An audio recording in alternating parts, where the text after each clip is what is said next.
welcome to episode 67 of the Sports Geek podcast. On this week's podcast, I catch up with Russell Scibetti from Core Software to discuss sports business, New York Jets, and the developing world of sports CRM. Welcome to the Sports Geek podcast, the podcast built for sports digital and sports business professionals. And now, here's your host, who sees far too many inappropriate photos athletes post online, Sean Callanan. Thanks, DJ Joel. Yes, my name is Sean Callanan from Sports Geek, and I am the person that people call when an athlete shares an inappropriate photo online. And it was actually one of the hooks that helped me get my interview with Mark Cuban. That was one of our big discussion points that we were having on our Scibetti chat that triggered us being able to have the chat on the podcast, episode 62, if you have not listened to it, my chat with Mark Cuban. But yes, advising all athletes to use Cyberdust and just don't take any photos below the waist. Anyway, let's get into this episode. Thank you for listening to the podcast. It's episode 67. Listeners in over 130 countries. Very grateful for you, the listeners, for sharing this on your networks, LinkedIn, Twitter, Facebook, even the old-fashioned way, word of mouth. Very much appreciate you in sharing and recommending the Sports Geek podcast. It all goes a long way. If you are listening and you haven't connected and reached out to me, I'd love to connect with you, talk to you. Send me a tweet at Sean Callanan, SeanCallanan is my Twitter handle. Or if it's easier to remember, you can always get us on SportsGeek, at SportsGeek on Twitter. On today's show, I catch up with a good friend, Russell Scibetti. Had him on way back in episode 10, when we had him on to preview Seat 2013. So we catch up to discuss this year's Seat in Miami and also discuss his new role at Core Software, jumping from the team side of the business, working with the New York Jets, to working with Core Software, how that transition has gone and what it's like working for the other side of the table. Also, a little bit of a shout out or a little bit of a promo for this week. The new lookbook is out, so we are producing these handy PDF downloads, which captures every single website for a league. The first one we did was the NFL lookbook. That was available. You could download that. That is now available for sale. If you missed out, I'm going to give the first 20 people who missed out it for free. Go through the links in the show notes to get to the NFL lookbook. And if you use the code podcast, you'll actually get it for free. Otherwise, it's $5. But yes, the Premier League lookbook is out, 22 pages, and a really good thing about the Premier League lookbook is that they're not all stuck in the same template. So unlike the NFL one where everyone is in the same template, you get a big variety of both teams from a budget point of view and also a style and different UX user interface if you're not quite sure of that. So check that out. You can sign up sportsgeekhq.com/lookbook. Once you've signed up, you'll get every single one for free. Otherwise, if you're late to the party, you can always purchase them at a later date. Stay tuned later in the podcast for our Sounds of the Game feature. I've bent the rules a little bit. It's not actually from the game, but it does feature the big tweep himself, Shaquille O'Neal, now new part owner of the Sacramento Kings, and we'll have a look at what they've done with him on the Kings Facebook page. So that about wraps up this intro. I want to really dive into the interview with Russell. We had a really good chat about his career in sports business, his website, as I mentioned in the interview, thebusinessofsports.com. If you haven't seen his website and you haven't been reading his website, well, people, you're just doing internet wrong. So let's get in and stuck into my chat with Russell Scibetti, or Scibetti, as he's known on Twitter, from Core Software. Very happy to have a good mate of mine. He's been on the podcast before, way back in episode 10. I've promised that I won't talk cricket with him like I did last time. Russell Scibetti, VP of Product Strategy at Core Software, but you also would know him from thebusinessofsports.com. Russell, welcome back to the Sports Geek podcast. Thanks, Sean. Very happy to be back. I've been looking forward towards my repeat visit. Oh, and unfortunately, you've been brushing up on cricket because that's how we opened up the interview last time when we were on ABC Grandstand talking to you about cricket. But I won't quiz you about cricket this time. I want to really dive deeper into CRM, businesssports.com, and pretty much catch up on all things sports business. So apologies if you've been swatting up on cricket. I'm not going to give you any cricket questions. I won't even pretend to have prepared cricket. That one caught me off guard the last time. Glad to know I didn't need to be prepared for it this time around. So what I want to do is, I guess, get a little bit more of your backstory of what your business career has been so far, and got you where you are.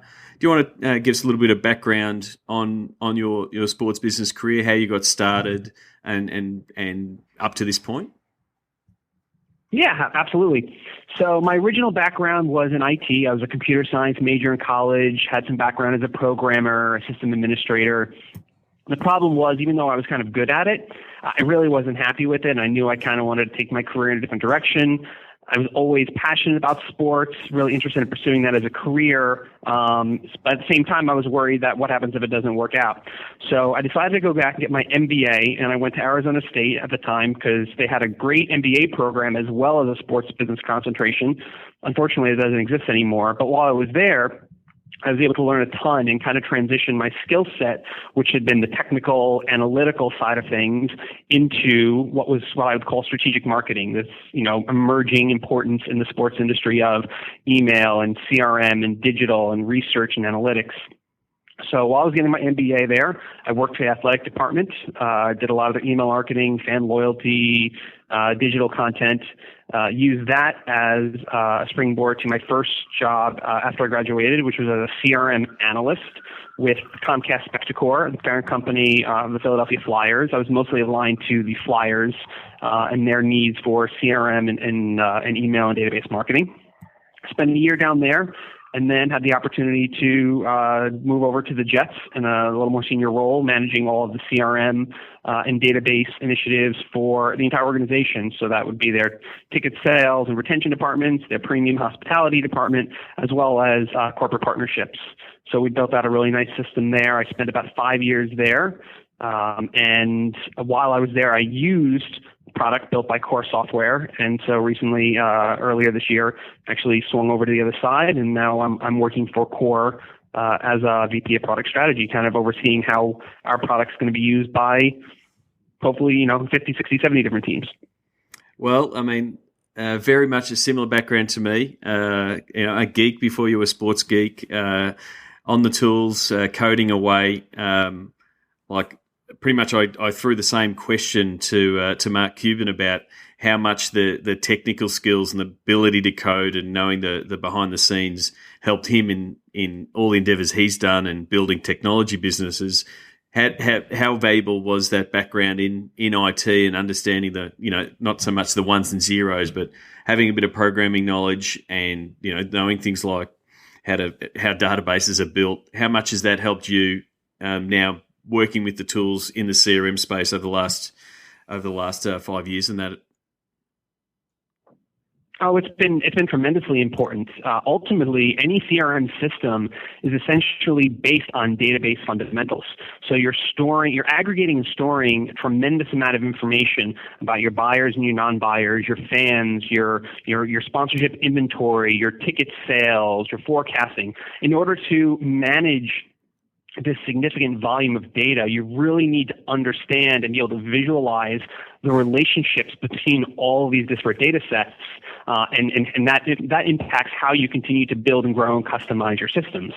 So that was where a lot of my original training was, because even when you're writing the applications, ultimately those applications are layering on top of a database. So how you design that database ultimately is key in order for the success of the application. So that's been incredibly useful. It helps me understand large data sets, be able to translate that into a lot more usable insights and ways to extend and ingrain the CRM system into the different departments at the team level.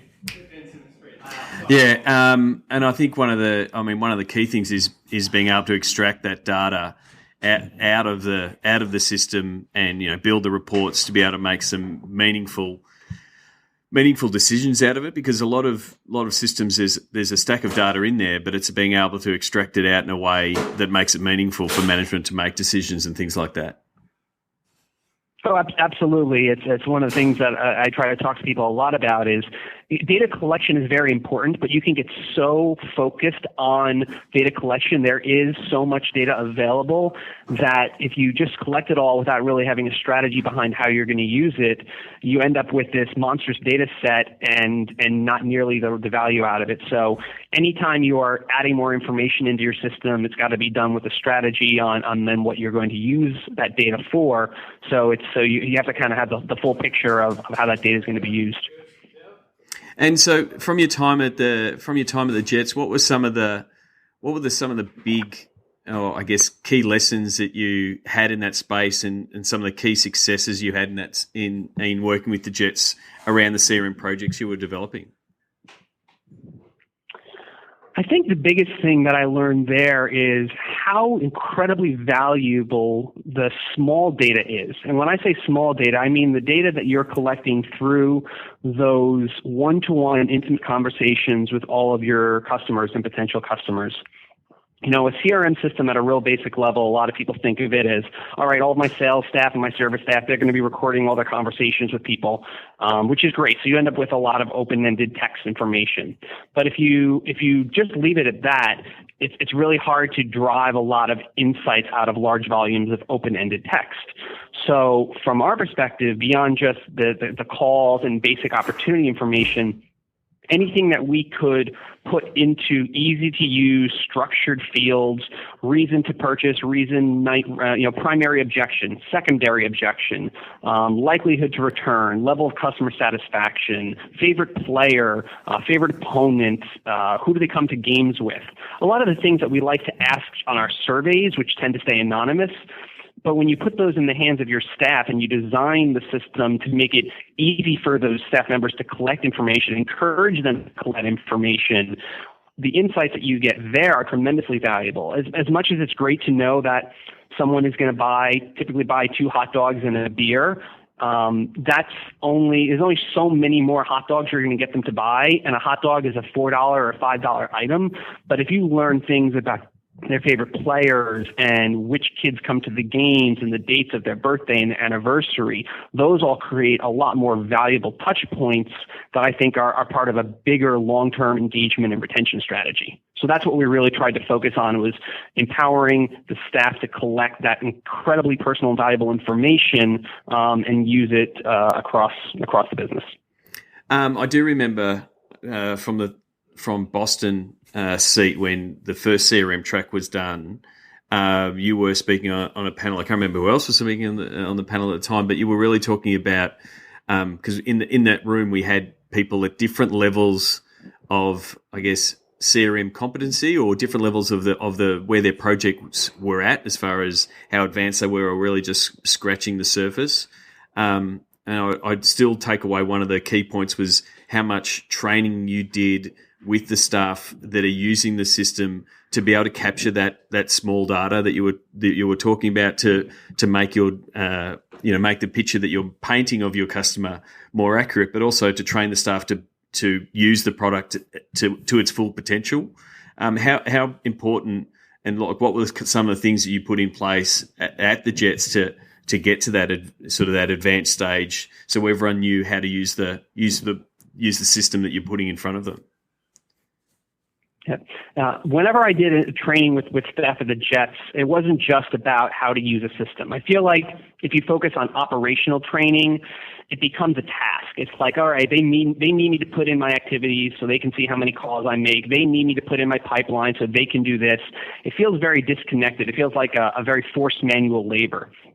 So what I try to focus on in the trainings is why CRM is designed to begin with. CRM is actually supposed to be helpful for all these staff members. A good CRM system and good analytics behind it is going to help them convert more sales. It's going to help them retain customers.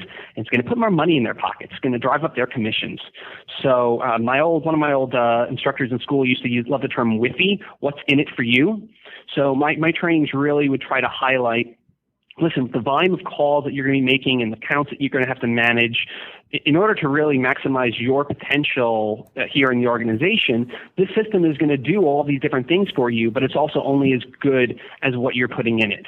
So stop thinking of it as, Big Brother, and think of it as a tool that is going to enable me to be the best at my job. I always told them I didn't think I would be a good sales rep, but I love to make them better sales reps. Yeah, and that's the thing. It's not a time sheeting type of system and a tracking of all your calls. It is helping you to finalize that sale, and that's just a perception thing. It's that you've got to get through to them as a means for them to do their job better. Yep, absolutely. And what you do is, and the most important thing is when you start getting buy-in from folks using a system, is to highlight the wins. Really let them feel like they have a voice in the system. I always was very active in getting feedback from our reps in terms of things they did find useful and didn't find useful, because we had a ton of information. We had demographics, we had email behavior, we had ticket history. So you can also kind of, overwhelm them with information, and then they just fall back into basic habits. By having those conversations with the staff and learning what's most effective when they're talking to folks, I wanted to make sure that we kept refining the system to put that information in front of them. And if they feel like their voice is heard and the system really is empowering them, your adoption will definitely increase. Was there any particular things you did, on the work floor as far as dashboards to have visibility across the organisation on some key stats? Were there any key stats that you were always looking for, whether it be number of calls or closing sales and those kind of things? Were any things that work well from a team motivation point of view? Absolutely. We put dashboards. We had a couple of different dashboards that the reps would use. One, they had their own dashboard just to help them manage their information. A quick snapshot of my pipeline, the people I've got scheduled to call this week, the people that I called last week, because a lot of times you might need to get back to them quickly. Just a real nice, easy tool for them to use for their own information. But then we had more competitive dashboards, leaderboards, hustle boards. So on the hustle board section, they'd be able to see how they're comparing against the other members of the team in terms of volume of calls, volume of activities, and where their opportunity, the pipeline's at, as well as sales leaderboards. So not just my total volume in sales, but also what are my club sales versus my upper level sales? The truth is that, you might not be on the top of the sales board this week, and you don't necessarily want to discourage them, but they might be on the top of the club sales leaderboard. So we put these tools in front of them so they could see how they're stacking up to their peers. There's nothing, competition can be very motivating, and we definitely saw that. It also helped me on adoption, because when I could show publicly to everyone that, hey, the top 3 people who have the most active pipeline and accurate pipeline information are almost always the same people at the top of the leaderboard and winning our sales contests, that helps me get buy-in from the other staff members that, hey, I really should keep my pipeline up to date because it seems to help those guys win.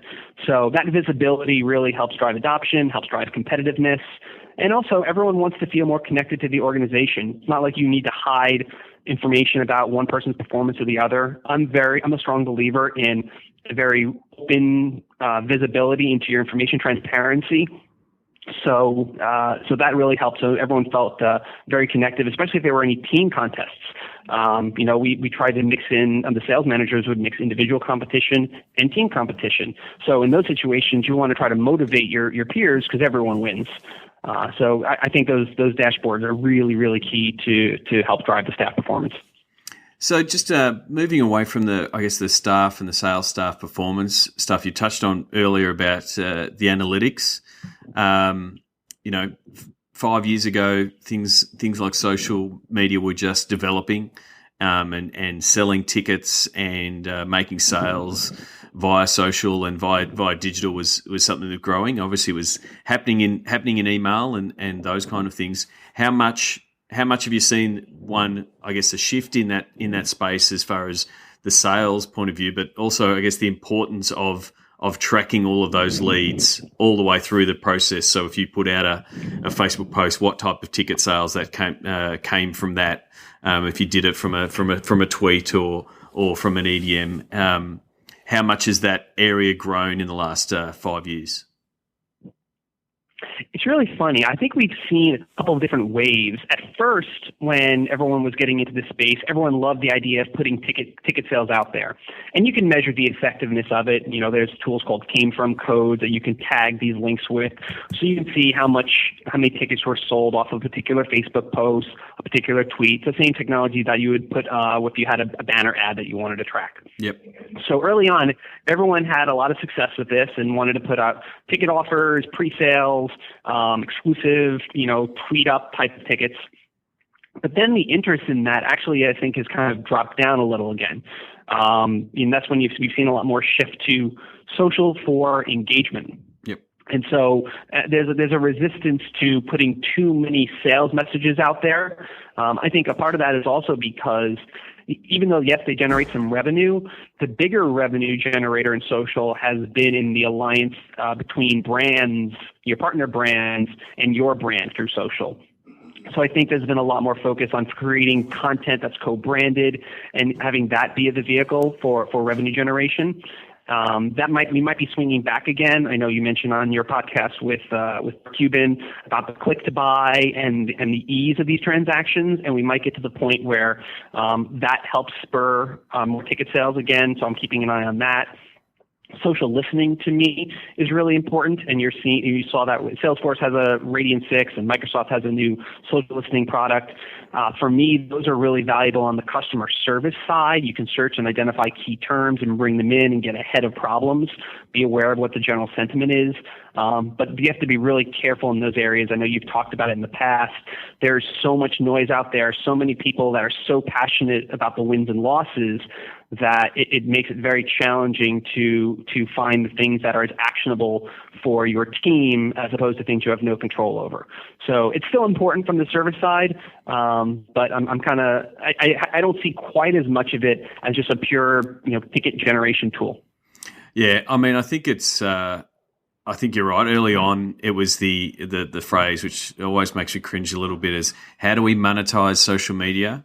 And one of the easiest ways was to put out a ticket offer and see the tickets sell. But I see all social media platforms as an engage first, sell second sort of platform. But the fact that now that you can do the dark posts, so the dark posts where they're not hitting your feed and they're just hitting up those prospects you might want to have that may have only turned up to one or two games. So you can really be really tactical about those ticket offers and not really blast the feed all the time with that sales message. I think that's really, really important. And I think, as that click to buy, that the gap between seeing it and purchasing it gets smaller and smaller, I think that'll be really valuable. But I was listening to, I think it was the end of Jay Bauer's podcast with Jeremy McPeak from the Phoenix Suns, and they had a social media number of the week, which was 22%. And there'd been some studies done of running out email campaigns, which email is still one of the biggest ways for sports teams to sell tickets, and you'd know that. But they also additionally ran Facebook ads complementing that email campaign, and saw a 22% lift in conversions when they've been done together. So there's even some brands that are running Facebook ads that say, we just sent you a really awesome email, check your inbox. So, going to that length. So really, part of it is just making sure people know that your offer is there, and using the tools. But it's the main thing is that my main point for the initial question was the ability to track it and make sure that what you are doing is getting the results is vital. Otherwise, you're just sort of spraying money and not knowing what really you're doing.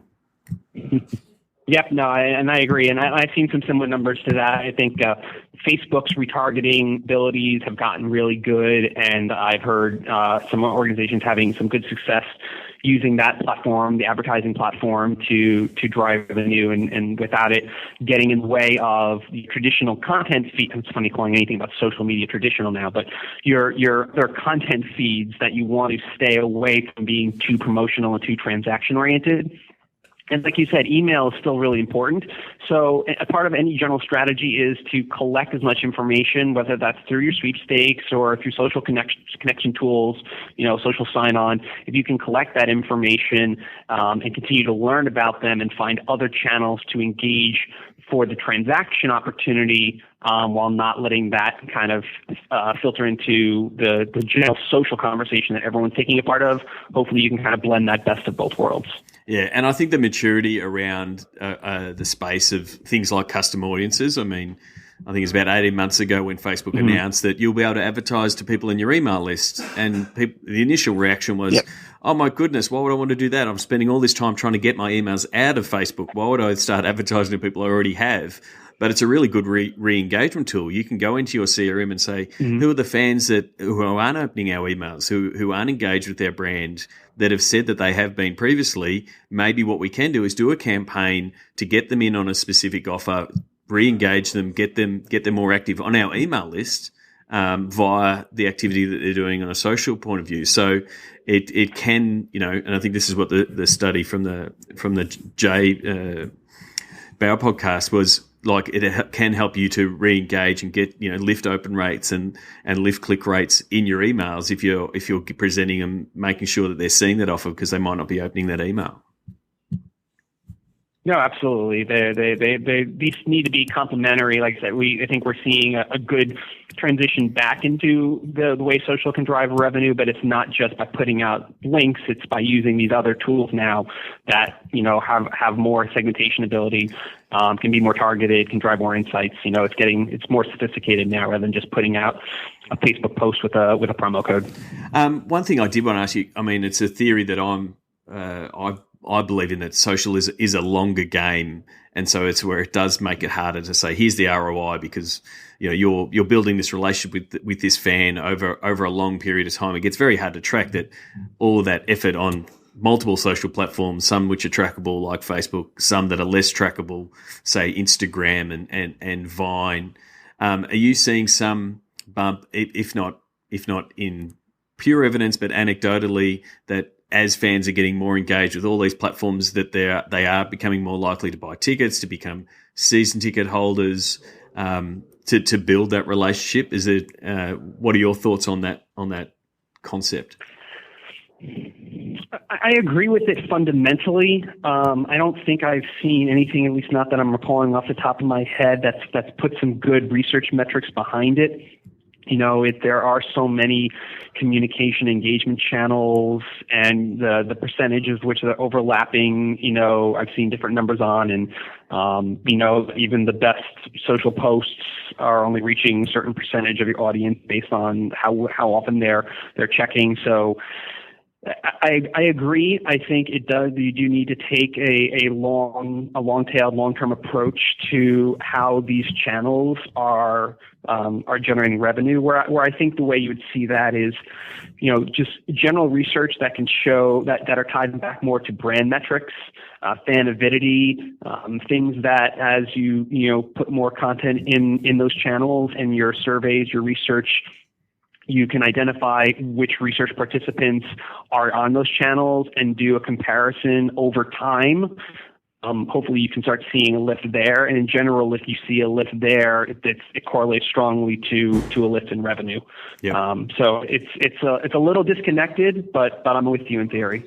The way I always see it is just the amount of volume of content and touch points and that teams now have with fans. If you look back at how many times a Jets fan would have been communicated with in all the different forms 5 years ago, with direct mail and email and via the website, to how many pieces of content Jets fans get from the Jets, again with email and the website, which is more content all the time, and all the social channels. It's 10x or even 100x the amount of times we're communicating with the fans. So that alone, deepens the ties, and things that prove it to me from the ridiculous digital numbers that all teams are doing as far as people visiting the site and consuming all the content and growth in all of those areas. Sort of, they're key metrics that sort of not prove my point, but tend to support my argument. Yeah, no, and especially when you think about all of the other channels, if you're not engaging in all these different channels and putting the time in, it's not that the Jets fans or any team fans are not going to be out there. They're just going to be out there in, consuming Jets content being generated by someone else. You need to be an active part of the conversation, because the conversation, the use of these platforms is going to go on. They're going to follow players. They're going to follow media companies. I contributed something to SBJ recently, and the fundamental, it was more focused on CRM and ticket sales, but the idea of it was that the best thing teams have is that direct communication and relationship with fans. Now, that relationship is going to be fostered by phone calls, by emails, by social content, by your website, like all these things where they know it's coming from you. So if you definitely still have to be active out there doing this, because that's the only way that this will eventually translate into the benefit for you. If they're getting it from someone else, they're building a relationship with someone else, and that's going to be really hard for a team to generate revenue or monetize in the future. Yeah, and that's where sports teams and leagues are competing against now. They are many media organizations, or in some cases they're not many, they're actually quite large, but they are competing against, media players for those same eyeballs and access to the pocket of sports fans, because, you want to access them via the mobile. One thing I wanted to ask you, you've gone from the Jets to core software, so moving from the team side to the vendor side. How have you found that? How have you found that change in role and the different perspective on the world of sports in the new role? I've really enjoyed it. And don't get me wrong, I never really thought I would leave the team side once I got there. It's what I went back to school for. It was really where I wanted to end up, and the Jets organization was a wonderful place to be.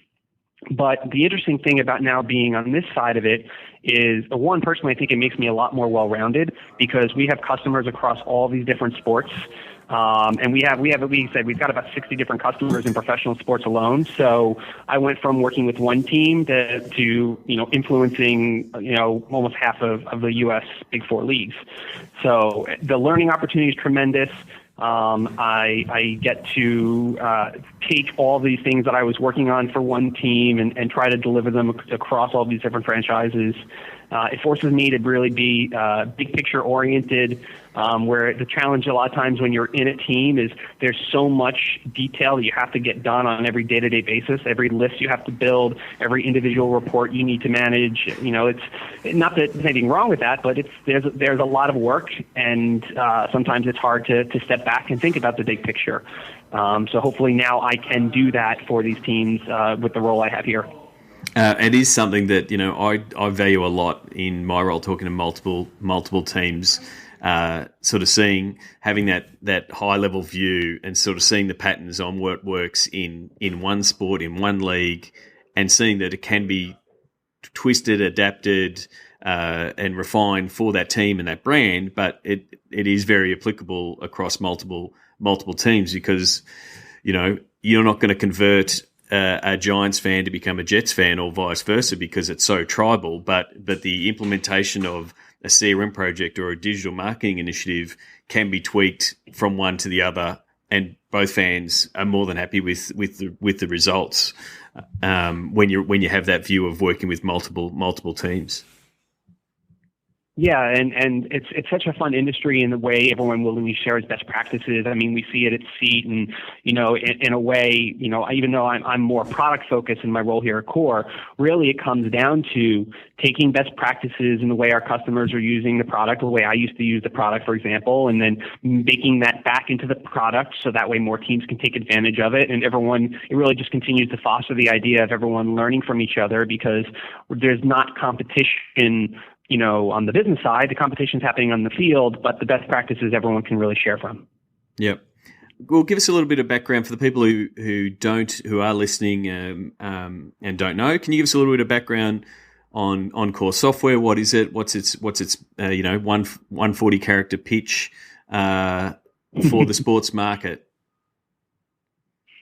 Core Software builds great CRM software products for professional sports teams, leagues, and media companies. We have 3 different modules, one for ticketing that's consumer-oriented, one for your premium hospitality group, and another one for your corporate partnerships. And those modules take a basic CRM system like Microsoft Dynamics or Salesforce, and it really helps it meet the needs, the sports-specific needs of those different functional areas.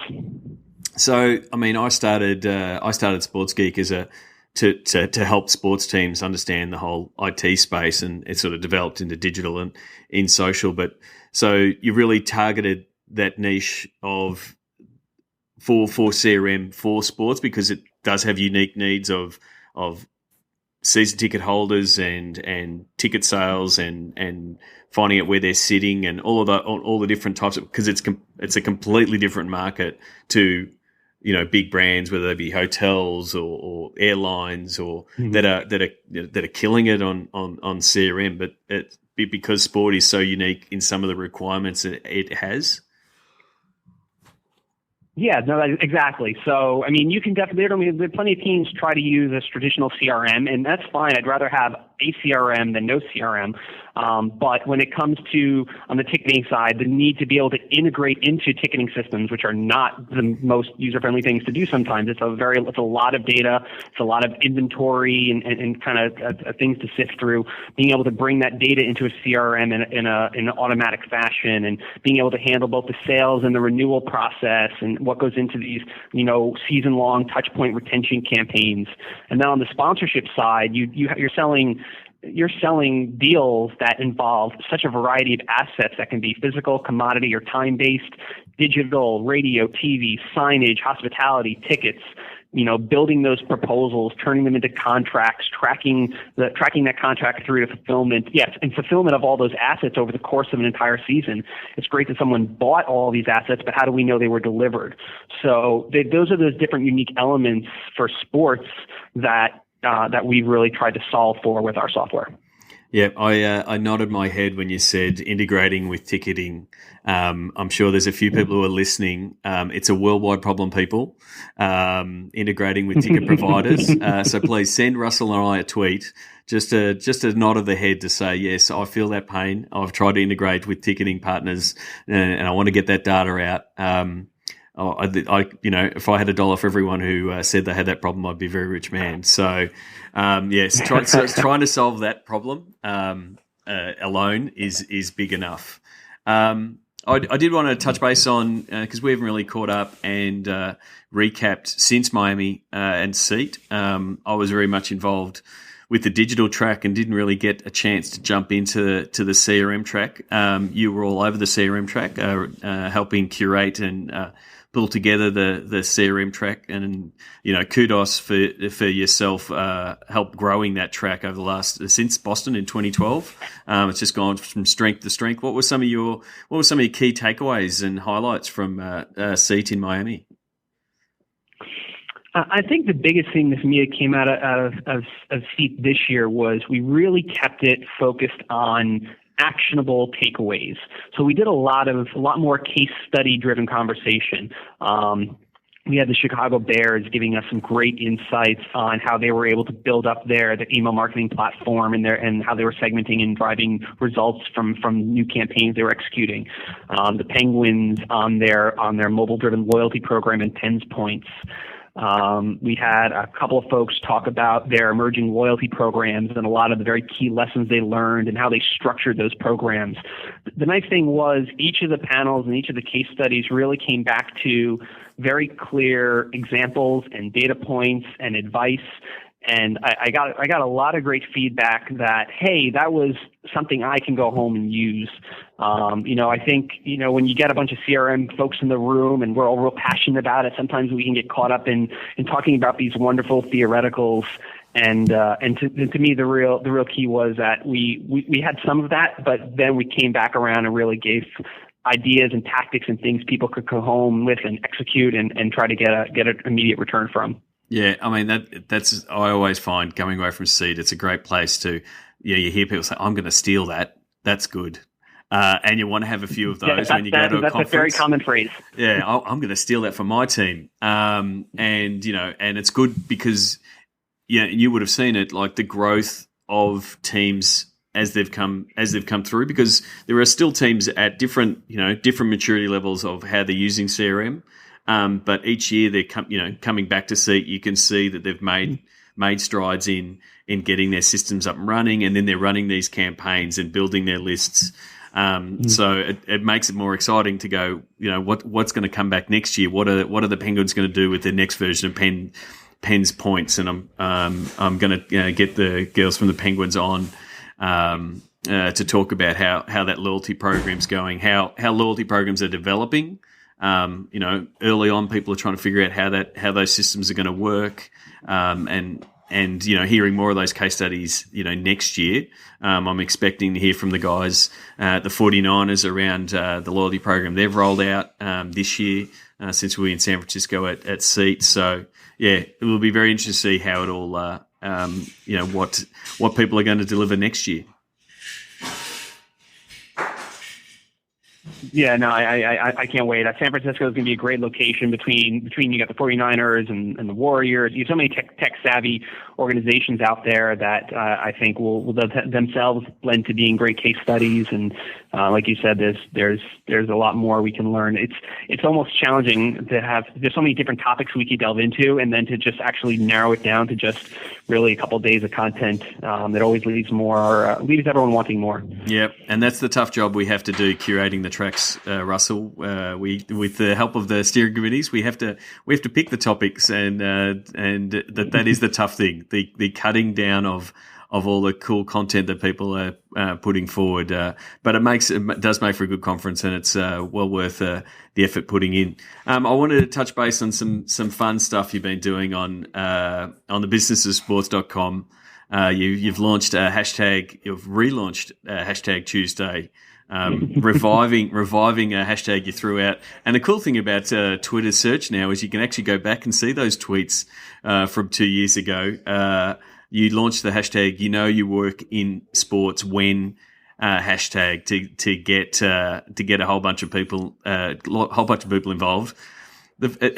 Some very funny responses. It does make for a very sad picture, though. There was a lot of people, complaining about how long they work and how they never watch sports. So I felt the need when I saw a few. I thought I've got to put some positive ones in it, because we all actually love working in sports. But it's so easy to put some of the I work long hours and I never get to see my family type of tweets coming through. Some of your favorites from that hashtag? Oh man, there's you worked an entire game, but at the end you need to ask someone else what the final score was because you're too busy to notice. When you go to a sporting event and your wife starts talking to you about sponsorship inventory that went unsold. There's a bunch of fun ones. I was really happy that everyone kind of jumped in and threw that out there. I think you said I did it a couple of years ago, and I love how active the sports biz community is on Twitter, and the response is so good. That's why I think it's going to become its own column, trying to come up with a new question or topic. They won't always be as humorous as this one, but anything I can do where it's not just me saying what I think. I think people are sick of hearing me say what I think, so hopefully I can bring in some other opinions out there and just help share them. Well, that's not very good. So I'm not going to use that soundbite to promote this episode, Russell, because I think people do want to hear what you say. But I was going to throw you one. You can use working for a sports vendor. I can.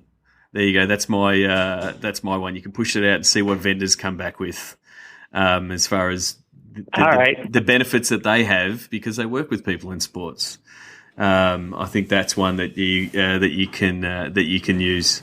But I look forward to it. If you're not following Russell on thebusinessofsports.com, you're just not doing this internet thing right.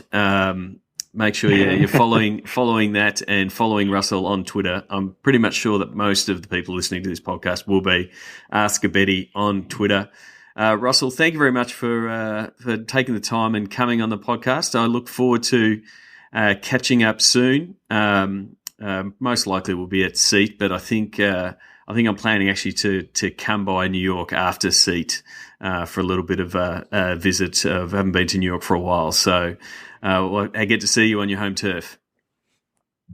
Yeah, please let me know. It'd be great to get together again, and then I'm sure we will talk and stay in touch digitally plenty between now and then. Want to understand Facebook advertising options? Go to sportsgeekhq.com/FB ads.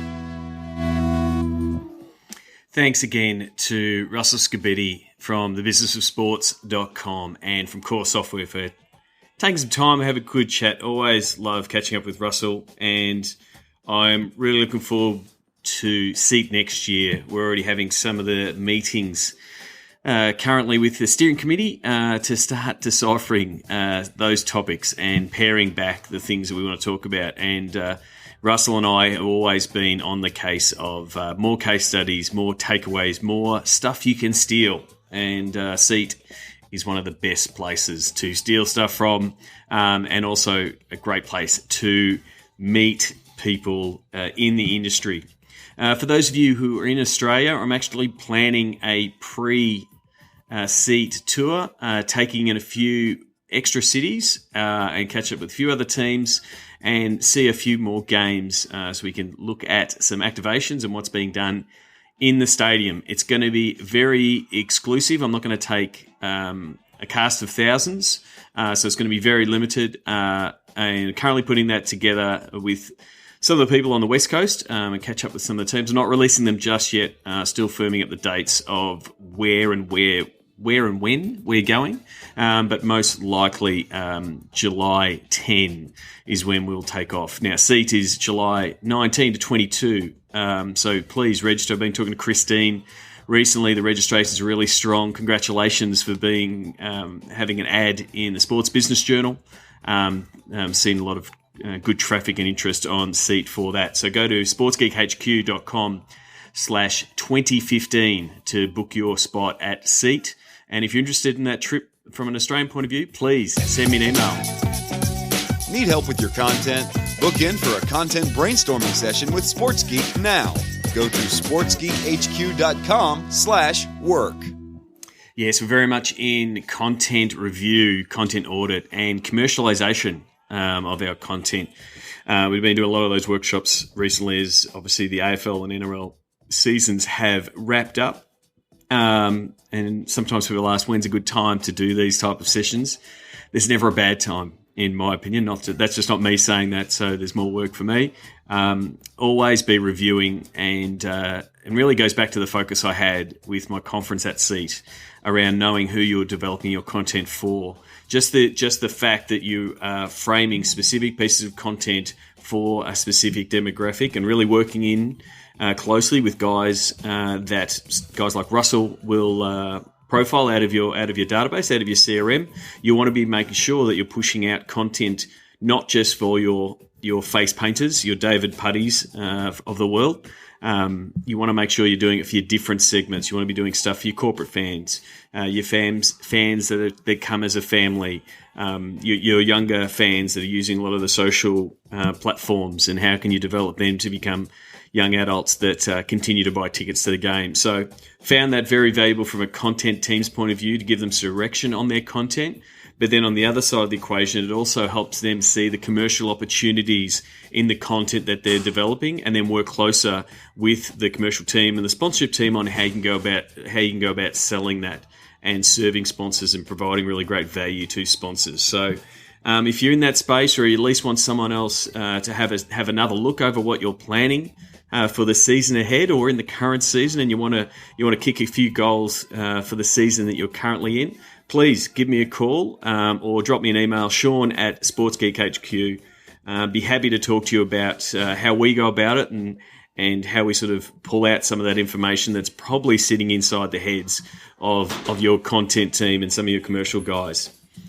This week's social media post of the week, I know Rick Wild did take a lot of the kudos around the World Series, but I really should be giving some big congratulations to everyone at the Giants team. So I'm going to use their San Francisco Giants World Series Championship tweet as the tweet of the week. And a big congratulations to Brian Sarabian It is really a bad of me to not have him on the podcast, but now he's out of season. I will make sure to make a beeline and catch up with Brian. I caught up with Brian way before I did a podcast, and we sort of discussed actually doing this podcast a couple of years ago. So I will catch up with Brian and talk to him about what it's like to go through not one, not two, but three World Series championship wins. So congratulations to Brian, Bill Schlow, and the team at the Giants. And commiserations to everyone at the Royals as well. 7-game series was a terrific effort. Okay, that clock is ticking. That tells me it is time to give you the links, tell you about the podcast, and get out. You can get this podcast, as you can with every podcast, by simply going to sportsgeekhq.com/67. You can use that link anywhere and share it on any platform, and it will get you back to this episode, as it will with every single episode. So if you have a favourite, please send me a tweet, tell me which one you'd like, and don't forget to connect with all the guests like Russell Scibetti. Simply go to the guest page on our Sports Geek podcast home and connect with them on Twitter and on LinkedIn. This week's Sounds of the Game comes from the Sacramento Kings Facebook page, as I said earlier. A little bit different, not exactly Sounds of the Game, but when you got a personality, the big tweet, such as Shaquille O'Neal, why wouldn't you want to use him in your content? And this is stay tuned for after the credits. Shaquille O'Neal did a video for the Sacramento Kings Facebook page, and all I'm going to do is apologize in advance. Thank you very much for everyone who has left an iTunes review. Please keep sending them in and subscribing on Facebook. I really do appreciate each and every one. It does help with the ratings, but very much appreciative of everything that has happened. That's it from me. I'm going to get out of this podcast. And until next week, my name is Sean Callanan from sportsgeekhq.com. Cheers. Check out which teams work with SportsGeek at sportsgeekhq.com/clients. Find all SportsGeek podcasts at sportsgeekhq.com/SGP. Send in your sounds of the game. Email Sean at sportsgeekhq.com. Thanks for listening to the Sports Geek Podcast.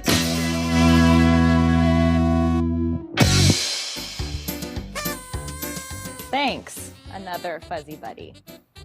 This is the worst birthday party ever. I know. Check this out. What's that? It's Shaq Goes Pop! It's the boy, and I like this. Everybody gets a boy, and you like that. That's right. It's Shaq Goes Pop, the newest compilation of Shaq's greatest pop hits. I don't know the words to this song, but I know this part. Gonna make you moving too fast. Call now and get a second disc free. Too fast. Gonna make you want it. I know you want it. I know you want it. Such a good girl. I know you want it. I know you want it. I know you want it. Shaq Goes Pop, 20 great songs all in one CD. Get yours today. Call 1-800-KINGS. You're still here? It's over. Go home. Go.